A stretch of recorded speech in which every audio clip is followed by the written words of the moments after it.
My name is Andrew from Rainmaker Marketing, and I'm thrilled to welcome you all to this important webinar hosted by Total Care. Tonight, we are going to talk about how to care for someone with Alzheimer's and the new age of retirement in South Africa. Our goal this evening is to educate and empower you, our listeners, our viewers, our audience, with valuable insights on how to care for someone with Alzheimer's disease, as well as to explore the evolving landscape of the retirement space within our beautiful country of South Africa. Alzheimer's disease is a profound and challenging condition that affects many elderly individuals and their families. It brings with it a range of emotional, physical, logistical challenges that require compassionate and informed care. During this session, I think we'll delve deep into the impact of Alzheimer's on the elderly, but we'll also focus on the importance of specialized care and treatment and the practical strategies to support your loved ones through this journey. We'll also discuss the new age of retirement in South Africa. With the advancements in senior living and care, there are more options than ever before to ensure our elderly population can enjoy their golden years with dignity, comfort, and security. Just some housekeeping. We will be recording the session and a copy will be emailed to you all within the next 24 hours. Make sure to share it with anyone who was unable to make it tonight. If you do drop off for whatever reason, don't worry. You just need to click the link back in your email and you'll come right back up and join us again. Please ask questions. We'll get through as much as possible in the time we have, and then we'll try and spend about 5 minutes towards the end doing a Q&A and trying to answer as many of these questions as possible. Also, we will post all the links to our social channels and our websites in the chat below, so make sure to give us a follow. But tonight is not about listening to me. I want to introduce our panelists. We have the top experts in their field joining us tonight, and I'm proud to introduce Cornel Nieuwenhuizen, who's the Director of Total Care. How's it, Cornel? Hi, Andrew. Thank you very much. Dr. Susan Coetzer, who's the Geriatrician and VP of the South African Geriatric Society. Thank you very much. And Kim Hellberg, who is the KZN Regional Manager for ADASA, that is the Association for Dementia and Alzheimer's South Africa. Hi, everyone. So without further ado, I'd like to welcome all our panelists and I'd like to welcome all our audience listening into our webinar this evening. Let's embark on this journey together of learning and understanding. And the first question that I'm going to ask is to you, Dr. Coetzer. So with dementia, excuse me, with dementia sort of coming over, affecting over 55 million people globally, can you explain the difference between Alzheimer's disease and dementia? Okay, thank you. So thanks for the invitation to talk here today. So dementia is the overall term that we use for a cognitive impairment, where there's impairment in some form of cognitive function. And most people think, okay, it's when your memory goes. But that's not the only part that your cognition entails. It's also being able to multitask or plan complicated tasks, sometimes even social interaction skills or language skills. And then, of course, memory is a big part of that as well. But there are several components of your cognition.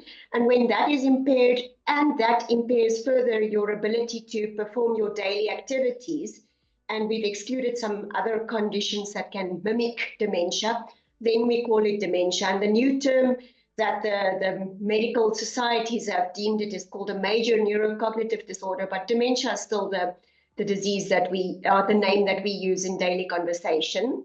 But you get different types of dementia. So it's kind of an umbrella term, and Alzheimer's disease is the most common type of dementia. So it's almost like when you get rice, you get tastic rice and you get basmati rice and whatever. So that's where Alzheimer's comes in. It's the most common type of dementia, affecting about 60 to 80% of people with dementia. But then the other common types are vascular dementia, Lewy body dementia, and then you sometimes get a mixture of the diseases as well. But it's the most common type, and it's the one that affects memory the most.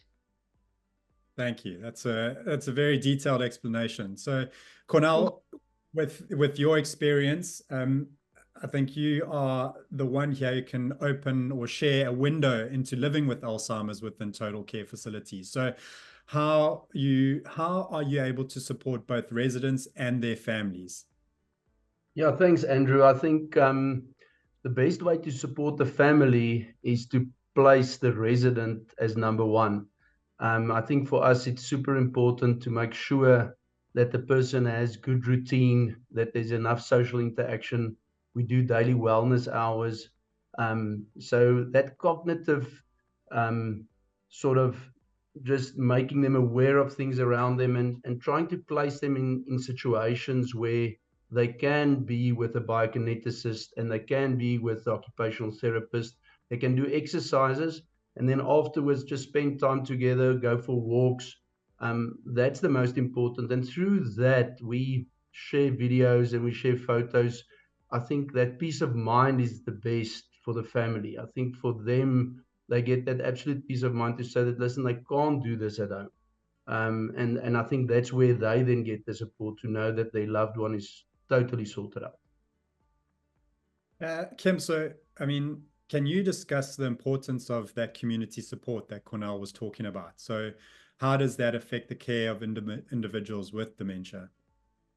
Yeah, Andrew, I think community support is essential. I think it can be quite an isolating journey, whether you are a person living with dementia or a caregiver, and it doesn't need to be. There are resources in place, there are people available to assist, and community support has many benefits, increasing the social interaction of people, providing emotional and psychological support, even enhancing the safety of the person. If they are community members who are informed about the disease, and who will be able to recognize the signs of dementia. If a person with dementia was to get lost or to get confused, there would be people close by who would just understand and be sensitive to the situation. And I think it also provides a respite for the caregiver in some way. It allows time out for the caregiver to participate in their own interests and hobbies, and that's also so important, and just overall improves the quality of life for the person living with dementia and the caregiver. Right. And so at ADASA, what are some of the initiatives that you have in place to enhance that quality of life for people living with Alzheimer's or dementia? Okay, so at ADASA, we provide supportive and educational services, with the main aim being improving the quality of life for people living with dementia. So we work a lot with the family and with caregivers. We provide counseling, and this will help people come to terms with the diagnosis, whether it's a person living with dementia or their family. It will just be a safe space for them to share their feelings around it, and also to plan for the future, which is so important. And then we also provide support groups for the caregivers and the family members. And this is just a safe space to be able to share and to learn from others who are actually walking a similar road. It's one thing for outsiders to come and say, this is what you should be doing, or this is what you're going through. But if you are not in the shoes of a caregiver, you don't actually know what it's like. And then we also offer training for family members or for anyone working in the field, dementia training, and then awareness talks. And ultimately, this is all to benefit the person living with dementia, to reduce the stigma and to provide more support for them. Thank you. So Dr. Coetzer, in your experience, what does a day in the life of someone who has Alzheimer's look like? So that varies greatly. Unfortunately, that's a very wide question, but it depends at what level their disease is at. Unfortunately, if they're still in the early stages of disease, I know a lot of patients with early onset Alzheimer's that's still sometimes working even, and driving and living a full normal life, just with a little bit more support, maybe in some of the fields, or supervision, maybe if they're managing finances, that they're not making costly errors or something like that. But so they can have a normal everyday life. But in someone with a bit more advanced disease, we know it's what ideally it should look like is a very routine based day, so that it's kind of waking up at the same time, having good nourishing meals 3 times a day with snacks in between. Food is actually very important for all of us, but it's extremely important in dementia care as well. A healthy Mediterranean diet can help prevent dementia or can help treat your brain as well. So a healthy diet is good for a healthy mind. But then also with daily exercise and then daily social interaction and cognitively stimulating activities, whatever it is that you like to do. So I like to ask my patients, what are their hobbies?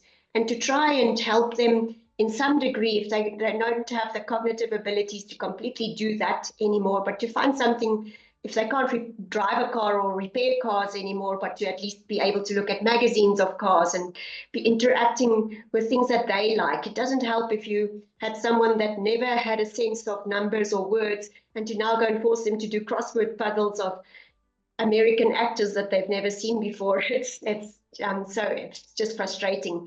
But that would be a daily routine is very important for someone in the daily life of dementia. And so, Cornel, I mean, across all your facilities, how do you cater for that variable sort of level of dementia or Alzheimer's with your residences, or should I say the residents that you have across your facilities? I mean, how do you influence? How do the carers understand what level and layer of care is required? I mean, if you can just maybe elaborate on a bit of that. Yes. No, thank you, Andrew. I think that's a very good question. I think that all starts with the design of the building. So if you look at, for example, the building that you're sitting at currently, Mount Edgecombe Retirement Village, we've got 7 different wings in that facility. So the placement of that person is very important, so that people know in this section, we've got people more or less on this level. As Dr. Coetzer said, it's very difficult because everybody is different, but you can, to some sort of extent, place them together, and then it becomes easier. Then you make the carer's job easier, because then they know, okay, when I'm in this section, these are the high functioning, these are the middle functioning, these are the low functioning, and with their different quirks. But it also gives them sort of a better understanding of each other, a better fit into the group. And I think that is for us very important. So placement is firstly very important. Secondly, obviously a variety of very good staff. So we started what I refer to as our top 3, where we've got a facilities manager, you've got a nursing services manager, and you've got a care liaison. But they work very closely together with the staff nurses, with the registered nurses, with the care workers. I mean, as we all know, the caregivers are frontline, and they're probably the most important in this whole process. But you need to have that whole package. And then we use a multidisciplinary team from outside as well. I mean, Dr. Coetzer is one person on our bigger multidisciplinary team. We've got biokineticists, we've got occupational therapists, we've got other doctors. So that's very, very important to utilize a team. In care is probably the last thing that will be phased out by AI, because we need that human touch, and our business is all about that human touch. Yes. So, I mean, the word care and carers has been mentioned quite significantly in the last sort of 10 minutes or so. Kim, I'm going to come to you. Just, what strategy does ADASA have to upskill and equip caregivers to really sort of influence and better the lives of those who have dementia or Alzheimer's? Yeah, thanks, Andrew. Yeah, at ADASA, we offer a dementia training course for carers or caregivers. And this is a 1 or 2 day course.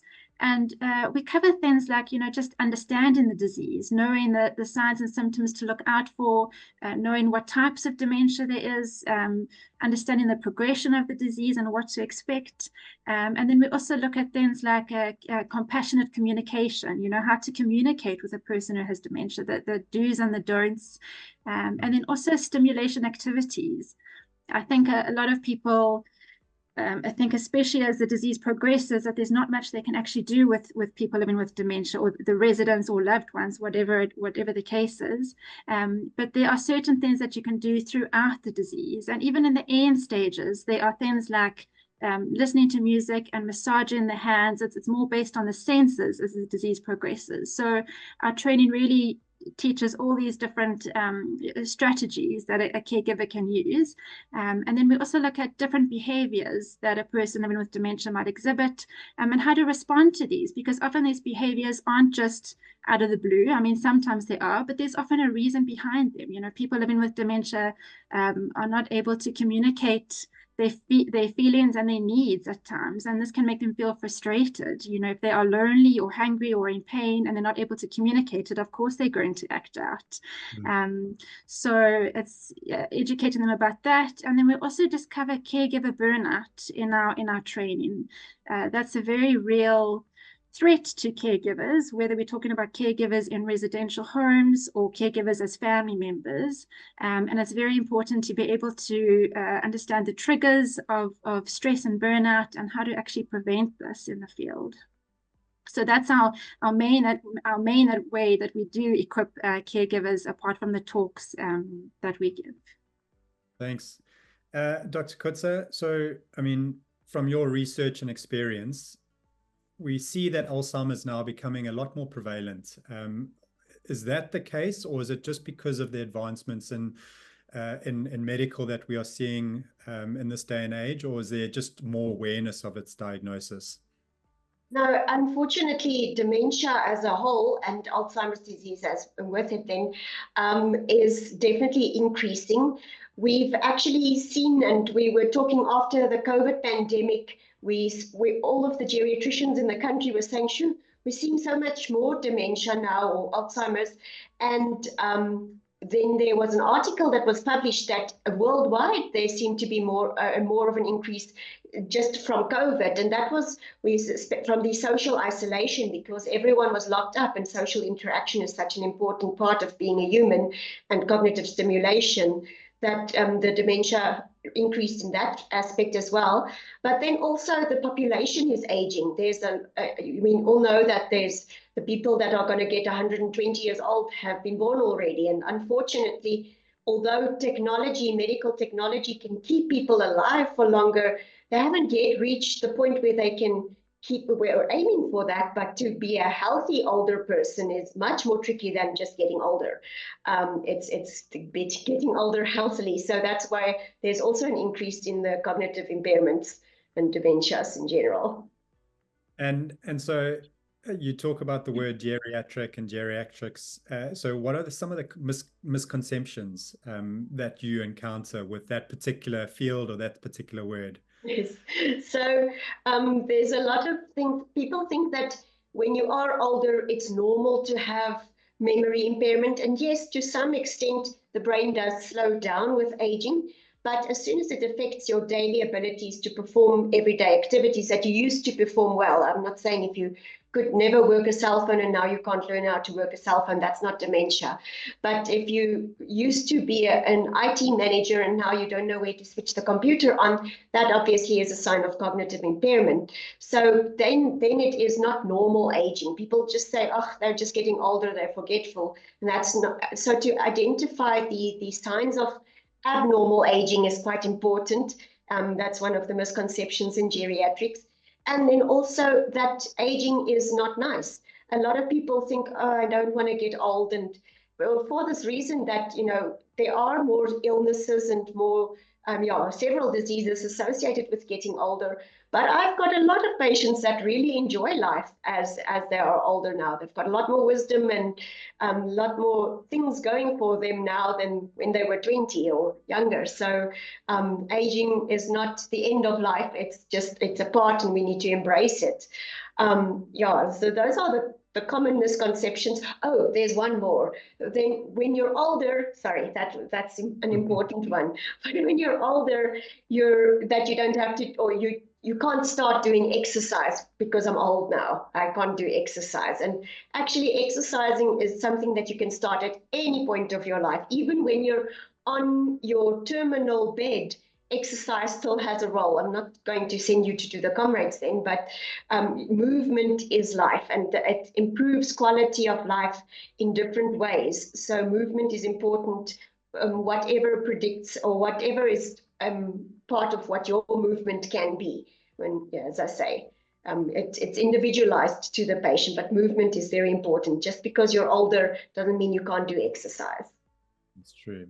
I agree 100%. So, I mean, like probably a split here between Kim and Cornel. So, I mean, we talk about challenges with regards to care, and so what are some of the biggest challenges in dementia care that you are currently seeing, both across your total care facilities, Cornel, and Kim, maybe just if you can chime in with regards to what ADASA is currently addressing at the moment, both regionally but on a national basis within South Africa. Let's start with ladies first. Ladies. Should I start? Okay, yeah, thanks, Andrew. I think, first of all, you know, the stigma around dementia is still rife. In every community, there's a stigma. And we are still seeing people who are abused and neglected and even murdered because of the fact that they are living with dementia. There's a misperception that they are bewitched or cursed because of their strange behavior, and this is very worrying, especially in today's age. So we've got a lot of work to do around that. We've also got a lot of ground to cover. We have a regional office in every province, just about. We're getting there, but there's a lot of ground to cover. We a team of 6 staff within KZN, covering the whole of the KZN province. It's myself, our social worker, our dementia trainer, and 2 community workers. And there's a lot of ground to cover, a lot of people to reach. And dementia is also a disease which I always say at some point is going to affect us all. And it might not be personally, but it's going to affect maybe a family member of ours or a friend, a neighbor or a community member. So nobody can actually sit back and say, I don't need to do anything about this because dementia is not going to affect me. So yeah, in this way we've got a lot of work to do, but we've actually got some exciting projects on the go at the moment to try and tackle some of these challenges. And some of the groups we're targeting at the moment include traditional healers and pastors, because these are 2 big groups, especially in the rural communities. When a family member is concerned about a loved one, they go to their traditional healer or their pastor. And if these 2 groups of people are not informed about dementia, they can actually offer the wrong advice, which can have disastrous consequences. So we are busy getting that off the ground, trying to roll that out in KZN and then potentially to the whole of the country.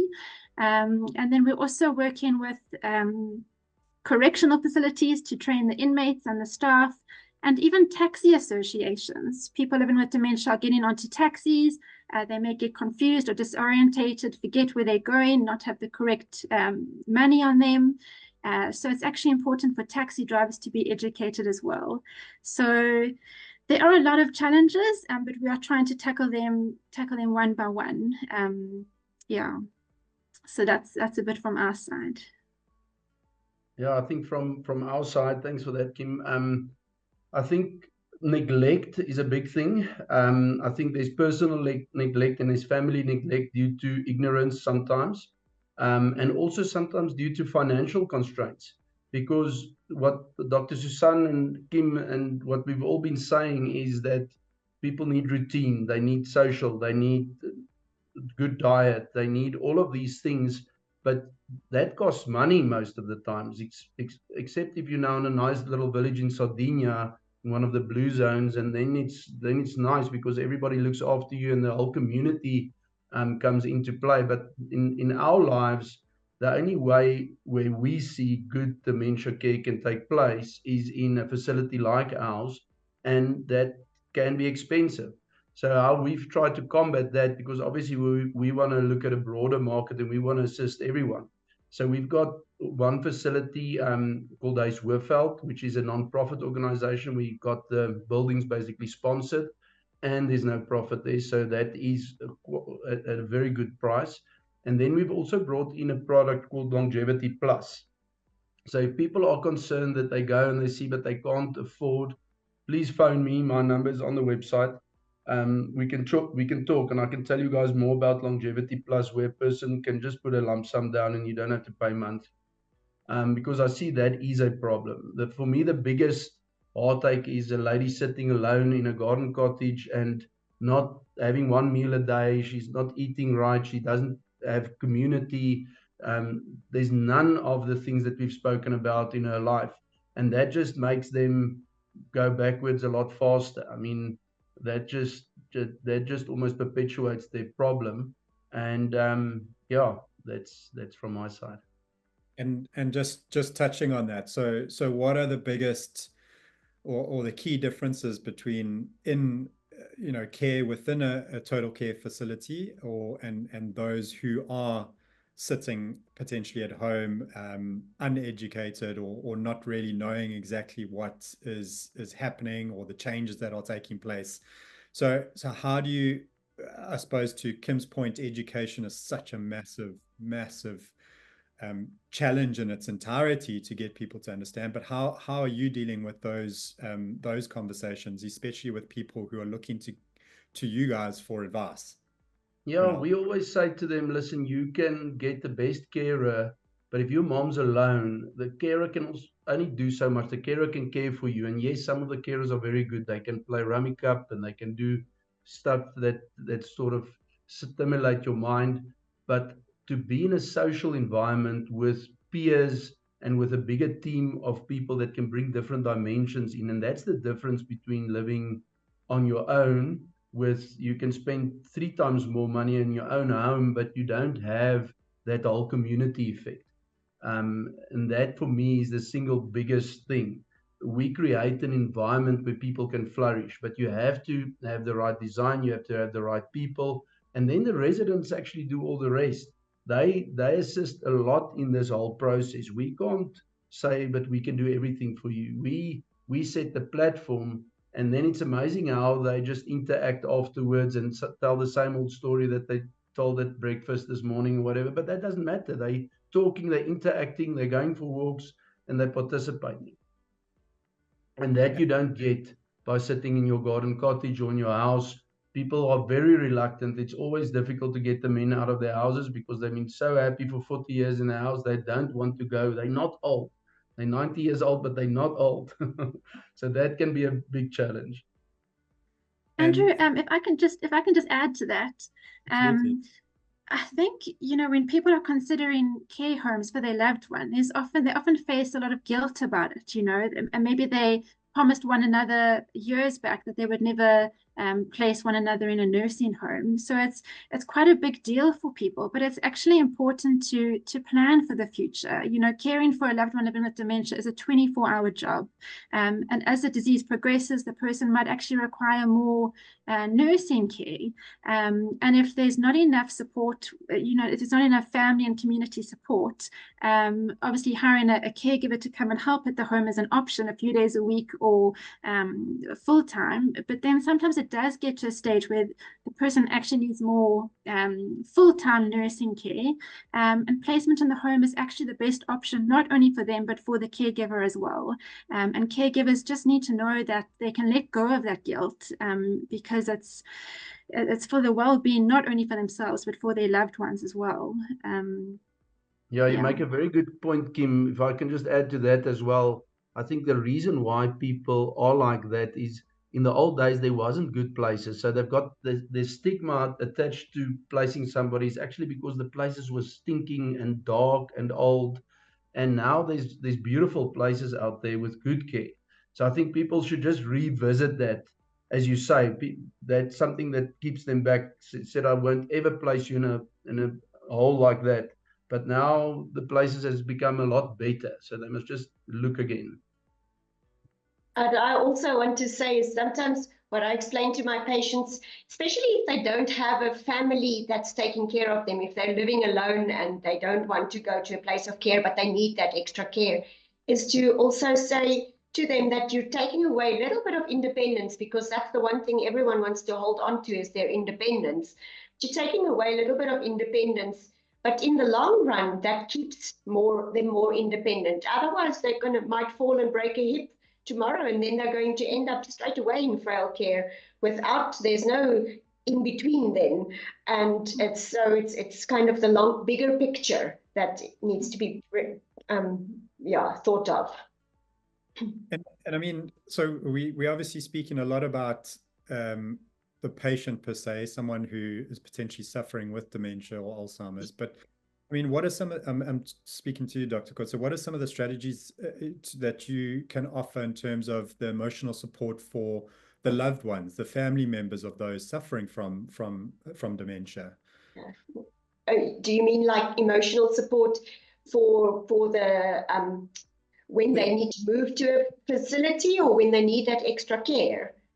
I think sort of in two parts. Those who are realizing that their loved ones have got dementia, and how do you support them through that journey? But then also, once that you've sort of taken that step, or that big decision to move them into a care facility, there's a layer of emotional support that's required for those loved ones as much as there is the requirement for care for those with dementia. And I don't know if you've got any insights or strategies that help with that emotional support. So as Kim said, educating the family, so it's important to obviously identify the problem, but then to educate about the expected progression. And that is a very difficult thing, because a lot of people ask me, when am I going to be at which stage? And it's or their loved one, when at which stage are they now, and when are they going to be at the next stage?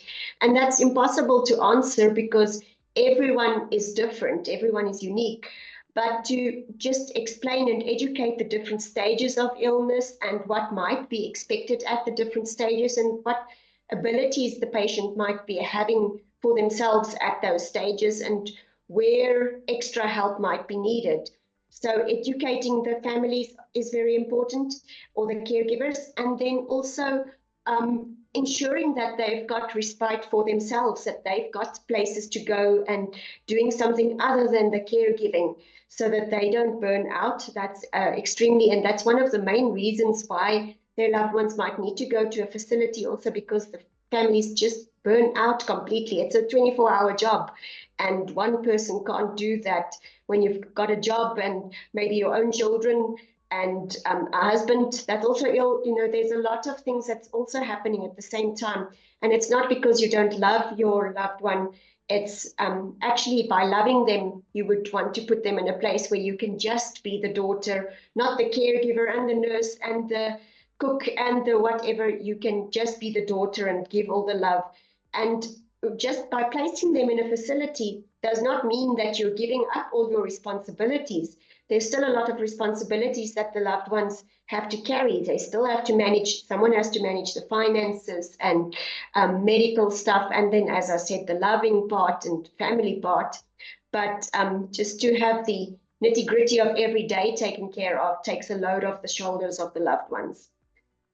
And so, I mean, Kim, we talk about mental health and burnout Dr. Coetzer has mentioned those things. So how does ADASA help caregivers manage those elements? And I mean, mental and mentality and mental care, across from dementia, just in general life, has become exceptionally front and center in this day and age. So how does ADASA help caregivers and essentially family members manage that stress to avoid that burnout?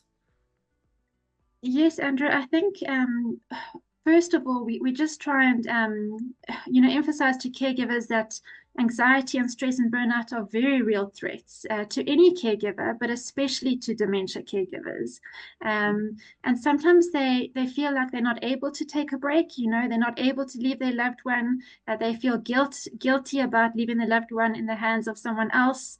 They actually neglect themselves. They give up on their own hobbies. They themselves become socially isolated, the caregivers. And we just try to emphasize that as a caregiver, you cannot pour from an empty cup. You really have to take care of yourself first before you can take care of anybody else, as difficult as this is to do.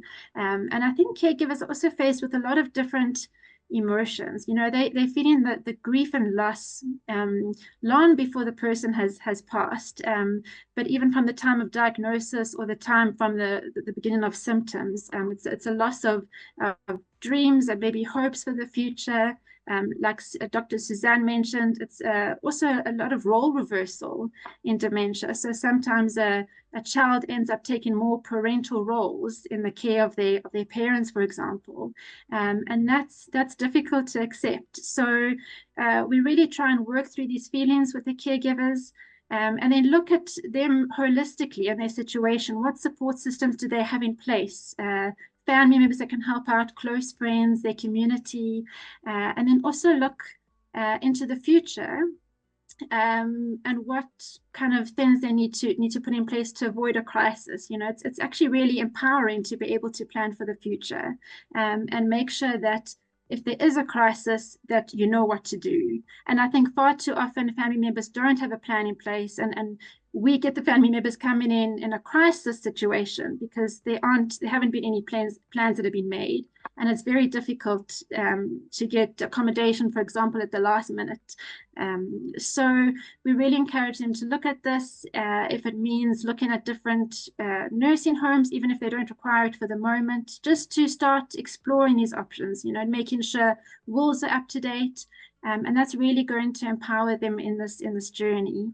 And then, as I mentioned earlier, we also do counseling, and our support groups are really a safe space for family members and caregivers. We have 16 support groups in KZN, and we also have support groups in other regions. So support groups across the country that caregivers and family members can join.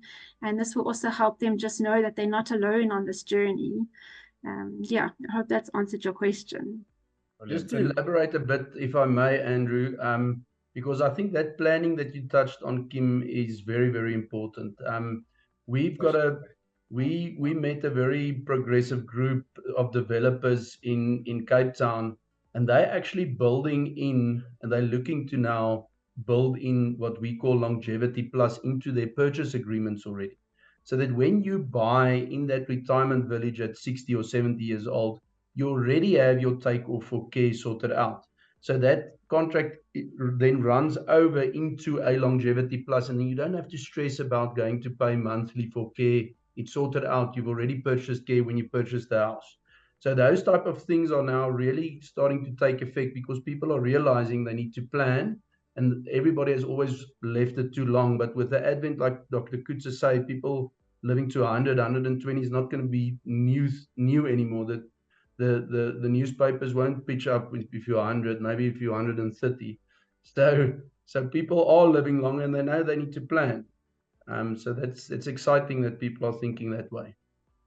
And I suppose with that and with all your comments, it's, you know, that quality of life beyond the diagnosis, if I can call it that, or even the acceptance of having to go into care. So that, I mean, Cornel, from your experience, what are some of those things that you guys are implementing at the moment to ensure that quality of life for residents with dementia across your facilities? Yeah, I think we're constantly looking at how we can add to our daily routine. There's a lot of value, as Dr. Coetzer also said, to have a very good routine, but we can add, because we've seen, for example, when we've added the dancing, where a guy comes and he literally dances with the people and bring back their old memories and their music. It's movement, it's cognitive stimulation, it's just feel good type of things that we add. I mean, when the dogs come in, when the Paws for Claws, or the different agencies that bring therapeutical dogs, therapy dogs, therapy dogs, probably the right name. Those type of things does wonders for those residents. So we constantly trying to freshen that up and really look at those things that's impactful. One thing that we've added very recently is there's now a lady that's done a master's degree with art in dementia. And she's now also part of our multidisciplinary team. So she also goes around and she does art and help them create. And we've seen amazing results only in the last few months on that. So we're constantly trying to just be better. We don't for 1 minute think we've got it all covered. We really try and improve every day and every week and every month. Great. So Dr. Coetzer, I think we know that dementia is chronic and it is progressive, but, you know, are there any things that someone or an individual can do throughout their life to prevent or prolong the diagnosis of the disease? Yes, so about 40% of the risk factors are modifiable. So those are those are things that come into play when you're a younger adult or in your mid years, basically, not always just when you're older. So we have to start at 40, you know, you have to start living a healthy lifestyle. And these are things like don't smoke, don't drink too much. If you've got high blood pressure or cholesterol or diabetes, control those risk factors. Some of the risk factors are not that easily to modify, so like social interaction or social isolation. As we said, COVID increased the risks because of the social isolation. You can't change whether you're a lady or a man. Well, you can with an operation, but it's not going to change the genetics of it. So it's ladies have a higher risk, females have a higher risk of developing dementia. Hearing loss. If you have hearing problems in your mid-years, hearing health is brain health. And so looking into that when you're younger is important for preventing cognitive decline as you get older. It doesn't help when you've already had hearing loss for several years and you've already got dementia. You're never going to wear your hearing aids then. It's too late to start wearing it then. But and then, as I said, a healthy Mediterranean diet. And one of the most important things, physical exercise is extremely important at any age, but it can help to prevent dementia as well as slowing the cognitive decline. So physical exercise and a healthy diet. And it's not a diet where you're not allowed to eat anything.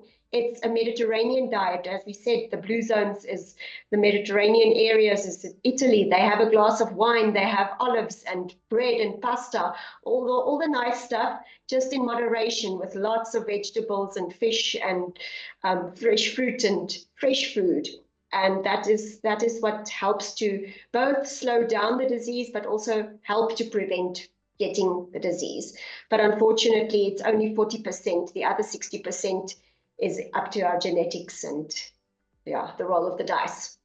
Okay, and so, I mean, blue zones have come to fruition in the last couple of years or so with regards to longevity and lifestyle and quality of life. So how do those different locations, you know, across the globe influence the type of infrastructure and lifestyles that you want to implement? Or, you know, I guess it's across all three of you in terms of how you see those influences coming into the day-to-day activities that you show at your practice at Adasa and Cornel at Total Care facilities across the country.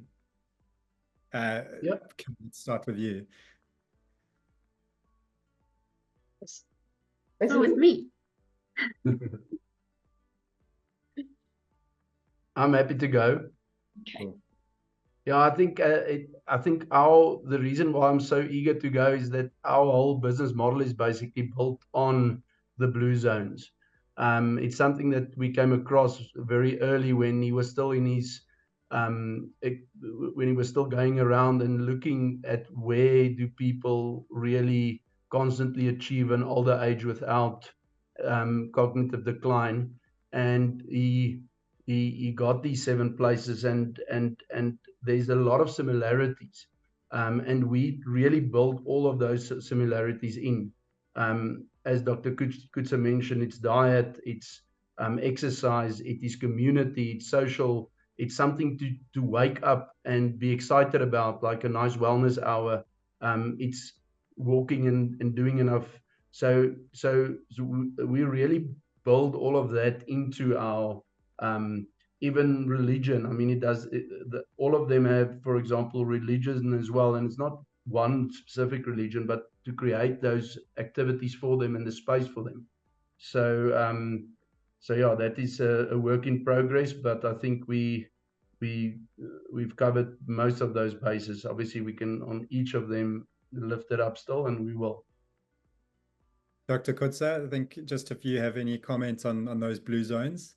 Yes, so well, as Cornel said, one of my favorites is There's one of the blue zones are in America, and I would never, in North America, in the United States, I would never have thought that people would be healthy living there. You know, in general, if you think in general, obviously there are exceptions, but they're on the border there with Mexico, and it's mostly because they've got their diet, which consists of a lot of beans and veggies and things. It's a bit more vegetarian-based diet, but not, yeah, you can have meat. I love meat, but it's that they've got this. It's a small community, but they're all in the same church and religion in that community, and that is that sense of community. And we know in China, I'm not quite certain if there's a blue zone there, but in China we know that there's very healthy older people, and they thought initially it's because of the tea that they drink, but then they thought, well, why are the men not getting, they're also drinking the tea, but they're not getting the same cognitive benefits. And it's actually because the ladies all sit together and drink tea together. So it's that sense of community, as I said, and it features in a lot of the blue zones. Thanks. I guess, I mean, the word community is mentioned again. And so, you know, Kim, I think from your perspective, that community and that education component that you were talking about earlier is such a critical factor for helping people understand, notice, sort of see the symptoms. I mean, what are some of the different stages? I suppose, Dr. Coetzer, you can chime in as well, but the different stages of dementia as the progression takes, you know, greater hold of the individual. Andrew, yeah, I think Dr. Coetzer would probably be more qualified to talk about this from a medical point of view. So I'm gonna give this question to her, if that's okay. That's fine. So, there's various schools of thought as to the stages of dementia. As geriatricians, we actually just divide it in mild, moderate, and severe, and it depends on your abilities to perform daily activities. The mild is when they can still perform most activities of daily living, but there's some impairment in higher functions, as I said, like working a cell phone or a computer, or maybe remembering your PIN number. Moderate is where those functions, or like cooking, is slightly impaired. You can't remember the recipes. You can only do basic cooking, or you keep forgetting the stove on, or it depends on the type of dementia, what your impairments might be.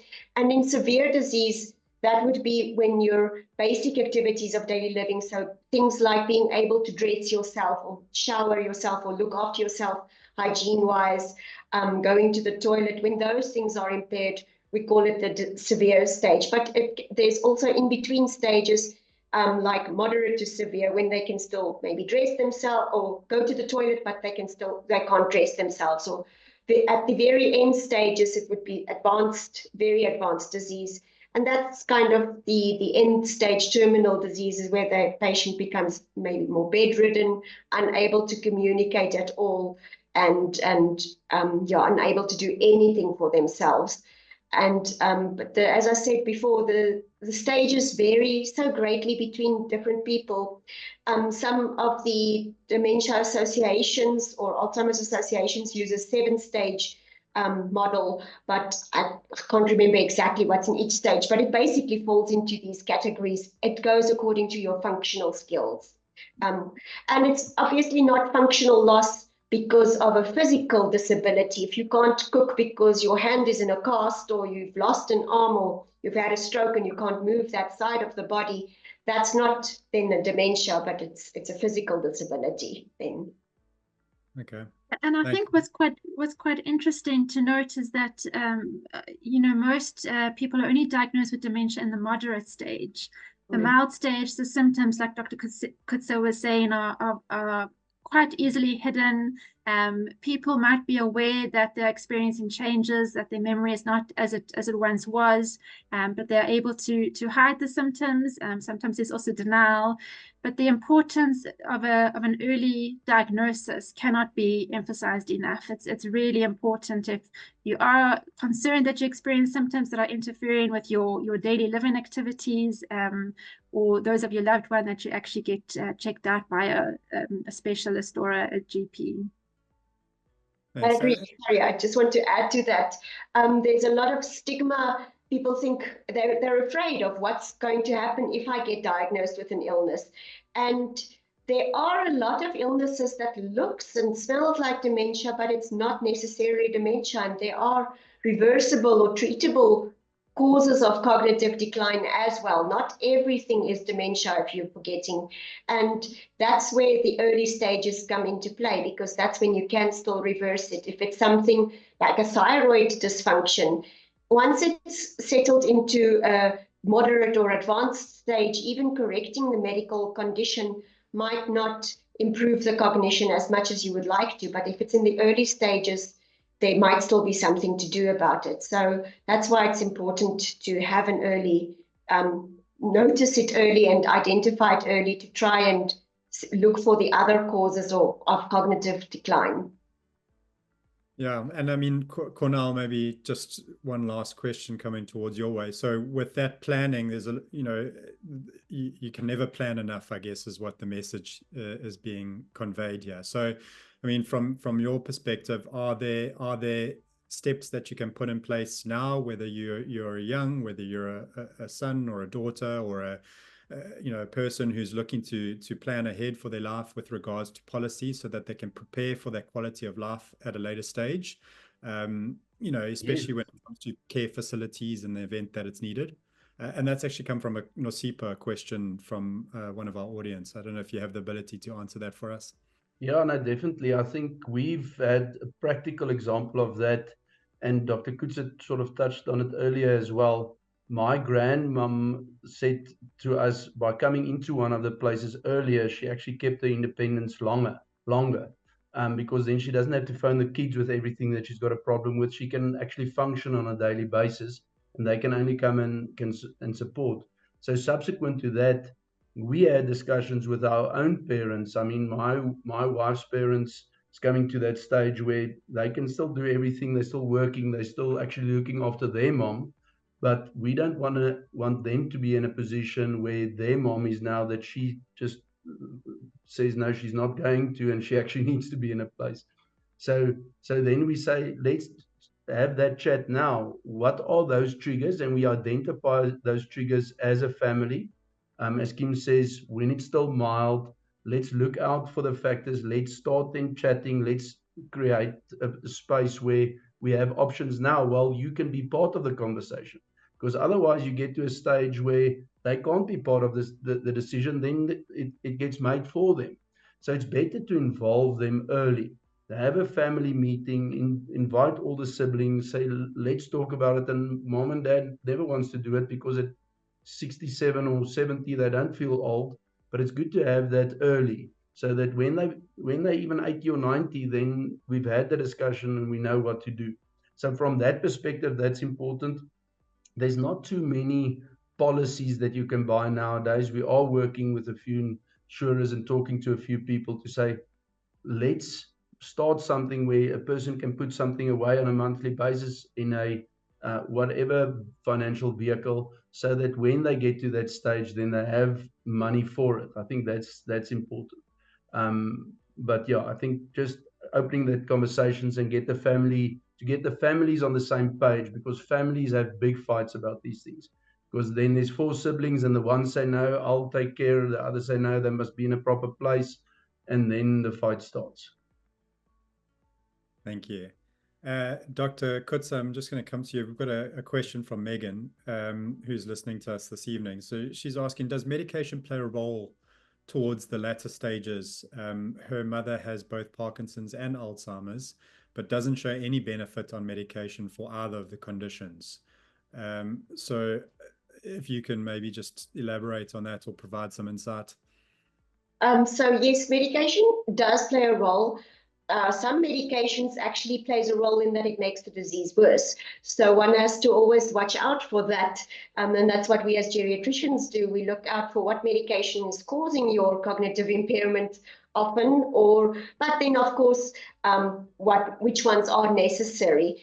In terms of Parkinson's medications, they do play a role, and sometimes as the disease advances, the Parkinson's medication doesn't work as well, but without the medication, you would definitely see a major deterioration. So the medication helps to at least keep it a little bit slow it down a little bit and keep some form of function, as I said, especially with the Parkinsonian medication. In the later stages of the disease with Alzheimer's or any of the dementias, the medications are not really there to slow down the disease as much as it is to rather help with some of the emotional or behavioral concerns that we sometimes see in patients. Now, that being said, most of the medication that we use for very troublesome behavior is actually contributing to cognitive decline. So it has major risks. So, but some of the Alzheimer's medications that we use in advanced disease is more for mood and mood and functional stability than it is for actually slowing down or halting the deterioration. There's no medication that stops the deterioration of any of the dementias, unfortunately. I suppose that's quite where, you know, that palliative care comes into play. Just exactly. As comfortable and as Unified. happy. Yeah. So I think, I mean, we've answered all the questions that have come through, and I think we're coming towards the end of our webinar this evening. It's been quite a long one, but exceptionally insightful. I just want to thank you all for being part of us here. Cornel, Dr. Coetzer, and Kim, it's been an absolute pleasure. And I'm hoping the audience has really garnered some good insights in terms of how they can, build up on their insights and knowledge of dementia and Alzheimer's. So if there's any last parting shots or any additional comments you guys want to make just before we say goodbye, Cornel? No, thank you very much, Andrew. I think you've been a great host. Dr. Coetzer, Kim, I think it's amazing. I think we should do more of these. So I'm looking forward to the next one. And if you want to invite someone, we must talk. I think we must make it fun and interactive so that people log on and so that it's not a stigma anymore. People must be able to talk freely, and we must create a forum for this. Yeah, I think we probably could have gone on for another hour with the conversations that we're having here. So there's definitely a 2.0 coming up soon. Excellent. Thanks, Dr. Coetzer. Anything from your side?